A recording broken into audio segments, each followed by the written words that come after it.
Hey kiddos, I hope you're doing well. So today we are going to talk about some primary sources related to Chapter 17, the Last West and the New South. These are things that we would normally be doing in class as we were covering this chapter, but because we need to make up some ground, you guys are kind of doing this chapter on your own at home over the long winter break. So what you'll be doing today is watching this video, and then periodically it will stop and it'll ask you some questions to make sure that you're paying attention. I would also recommend maybe writing some of these things down or like jotting it down on the handout, the winter break handout, just so that you have this resource. I'll also post this video, like the entire video, on Canvas so that you have this as a resource as we kind of get ready for a Period 6 test eventually, and even the AP exam.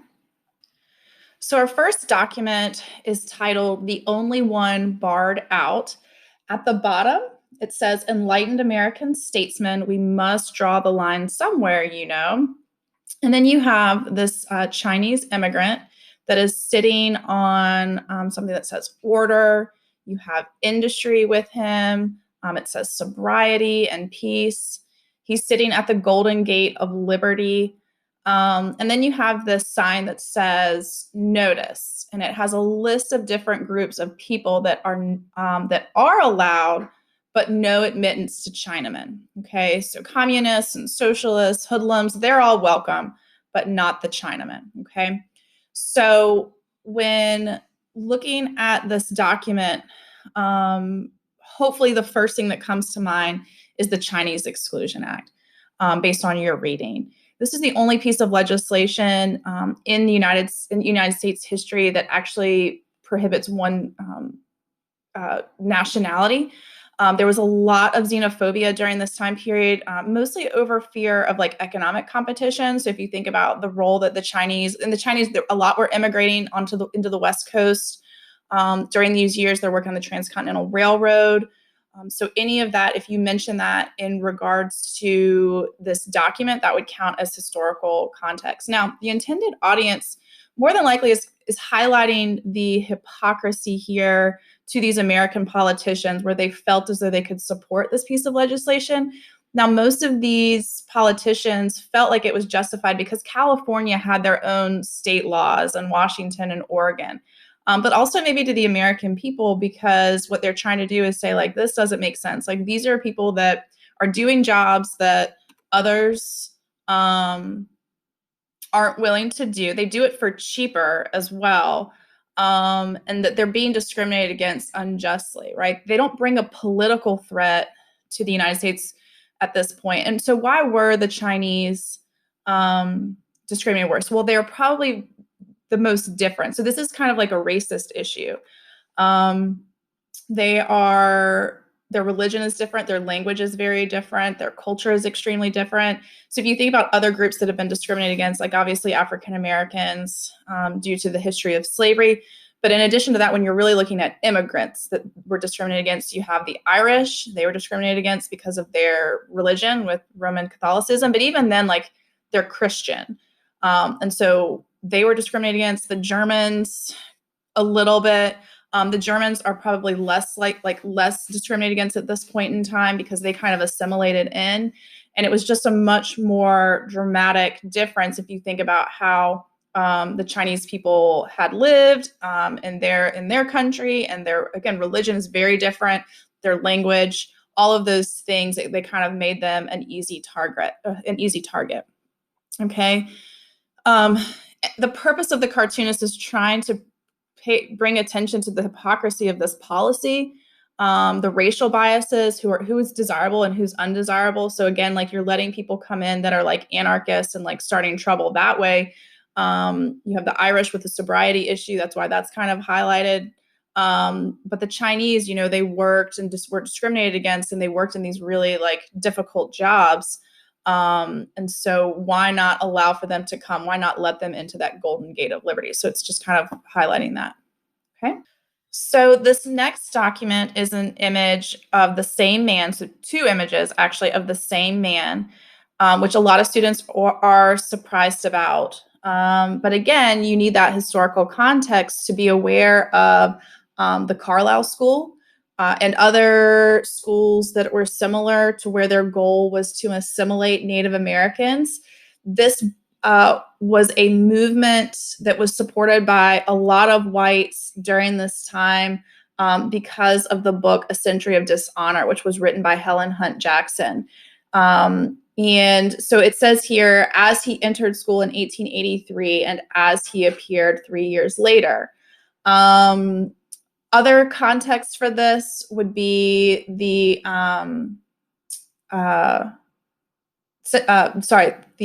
Dawes Servility Act, which again, like, tried to promote assimilation through encouraging, like, giving land to Native Americans to farm.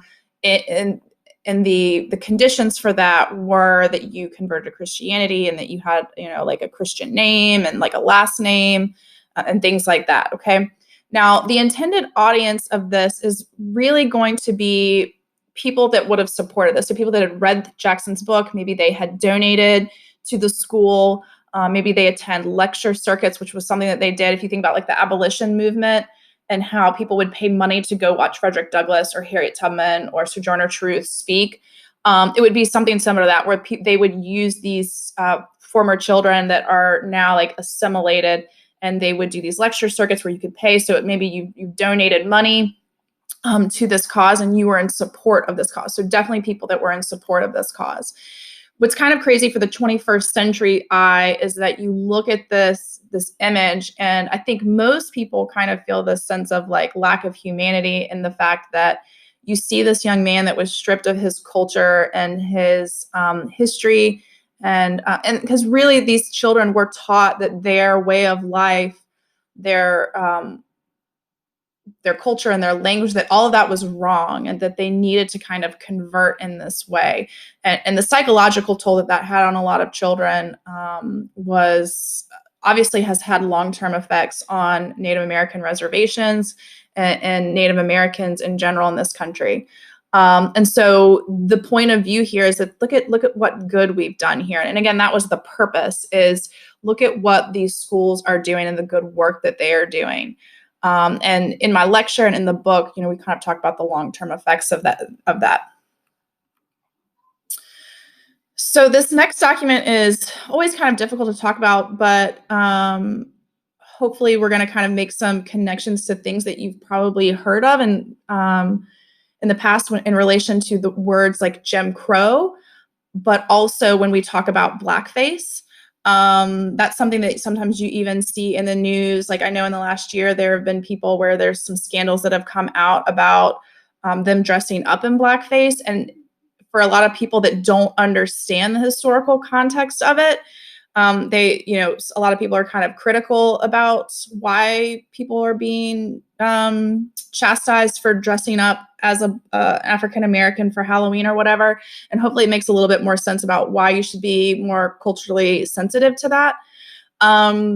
We know that the Jim Crow era is what it's typically called. Its segregation laws are just called Jim Crow laws. And the reason being that they're all kind of lumped together is, remember that these segregation laws are done by states.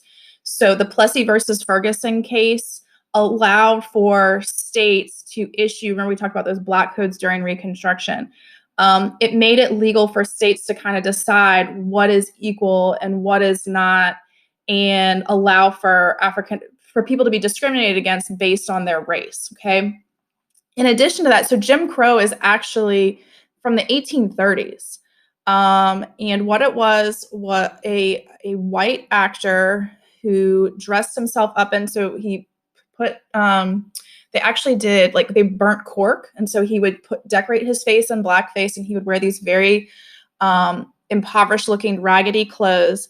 And it's called like a minstrel show. It's some of the more popular shows of the time period. So he would travel and he would put on these shows, basically mocking African Americans. So the intended audience of anyone that listened to, and so Jim Crow was this character that he did, and there was this song called Jump Jim Crow.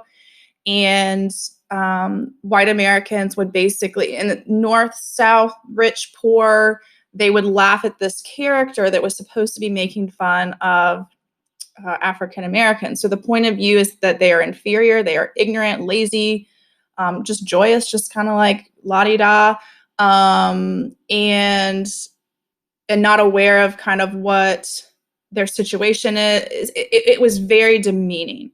And he's always depicted in this way where you can kind of see what his clothes look like, and his shoes are in poor condition, but he's always happy and he's always ready to entertain. And that's just not the reality for African Americans. A lot of African Americans in the North and the South are being discriminated against. They weren't content with this. They were upset, but they were also very limited because of the amount of violence and discrimination and intimidation that they experienced.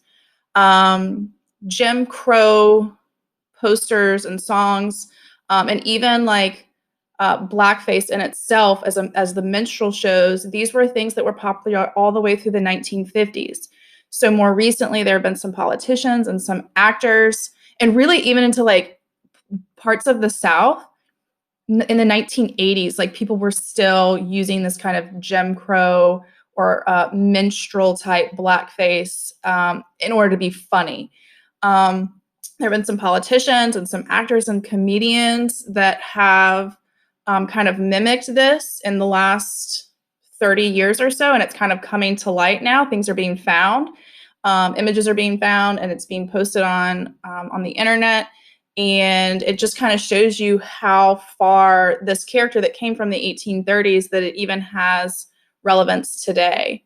What's even more interesting is that, there is probably some continuity with African Americans, connecting African Americans and entertainment. If you think about for years, decades, really, how African Americans have been a source of entertainment. When we get to the 1920s, we'll talk about the jazz movement and how, and even like through, all the way like hip hop music and all of that, is that African Americans have been an acceptable source of entertainment for white Americans. However, ironically, at the same time, and hypocritically, they were denied basic equal rights. And that is a continuity, and that's something that we'll look at more in the future. So this next document is a sharecropping contract between a landowner and a sharecropper. This is actually held at the University of North Carolina at Chapel Hill. The Grimes family was a North Carolina planter on the East Coast, and this is the contract that he had with his African-American sharecropper, okay? The year is 1882, and so more than likely this person is either a freedman or the descendant of a freedman. It's very possible that someone that signed this contract was born into slavery. And you'll notice that in addition to, they're given 30 acres of land, okay? And they might have even some tenant farmers on this land that might be white farmers, that they'll get half of whatever they grow, okay? And then they have to give the other half to the planter. And then this is part that's really interesting. They have to do manual labor, right? They have to work on the fence whenever they order. The wood must be split and the fence must be repaired before corn is planted. So you can't make any money until you do manual labor for me, because I've let you borrow a mule. No cotton must be planted by the sharecroppers on their home patches of land. So it even limits them economically on what they can do. So if they're not actually living on the land, and maybe they're living off of the owner's land, it even has in there what they can do on their own. They would have rented the land anyways, but at their home.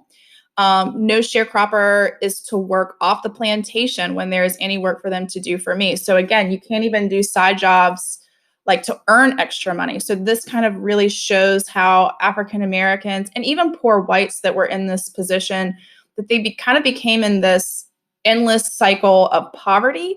But in addition to that, debt, right? So every sharecropper must be responsible for all farming gear placed in his hands, and if not returned, be paid for unless it's worn out by use. But even if it was worn out by use, they could say like, oh, you damaged it, you owe me this amount of money. And then they say, well, I don't have $20. And they would say, okay, well, I'll take it out of your next, your next harvest or whatever it is. The sale of the sharecropper's part of cotton to be made by me when and where I choose to sell, and after taking all they owe me.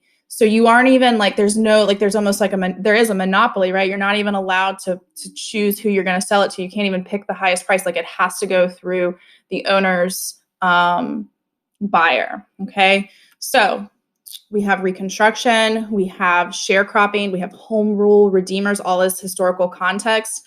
We have this economic discrimination that's going to exist well into the 20th century for many African Americans in the Deep South, and then also with that cyclical poverty. The intended audience of this document is obviously going to be the sharecropper, which is also interesting to think, like, do they understand what they're signing? If you think about in 1882, what level of education did he have access to? A freedmen's school to where he was able to learn to read and write? Does he understand all of the things that he has read? And again, that's why education, it was really important for these redeemers to limit the amount of education for African Americans so that they would not understand what it is that they were signing. And even like the numbers, right? So let's say that you had, like, I don't even know, 100 pounds of cotton that you had hauled. Well, what if they cheat you and say, oh, it's actually 85, or, they change the price or whatever it might be in order to kind of cheat you out of that. That was very common during this time period. There's not a point of view because it's a contract, but the purpose of this contract is to basically, right, keep African Americans or keep these sharecroppers from earning extra money, or it's trying to limit their economic ability. Because remember, if they find enough money to be able to get out of the South and avoid this discrimination, you also have to think about how the planters, what are they going to do for labor? There are not a lot of white people that would do those jobs. And so, it's not like they had to walk a fine line of like trying to keep their employees happy. It was walking the line of making sure that they don't get too much economic power or political power to where they could leave or to where they could demand rights. Like, if you think about unions, like, there's a reason why the South doesn't have a rich history with unions. And it was because they intimidated them and used violence to break up any types of attempts. They had to keep African Americans in the South to do this dirty work, and try to really maintain that system of like before the Civil War. And it was more difficult to do because they had their freedom. And so they tried to economically enslave them in this way, and then politically as well, to where it was so demeaning that generation after generation, they kind of like settled, and many of them just stayed and dealt with it. So I hope that information was helpful in supplementing what you read from your chapter and what you watched or listened to in my lecture. Hint, hint, nudge, nudge, those documents could show up at a later date. So make sure that you understand them. Okay, I hope you learned something today. I hope that you enjoy the rest of your break. Please remember to hit submit so you can get a good grade on this assignment. And I look forward to seeing you in 2021. Bye, guys.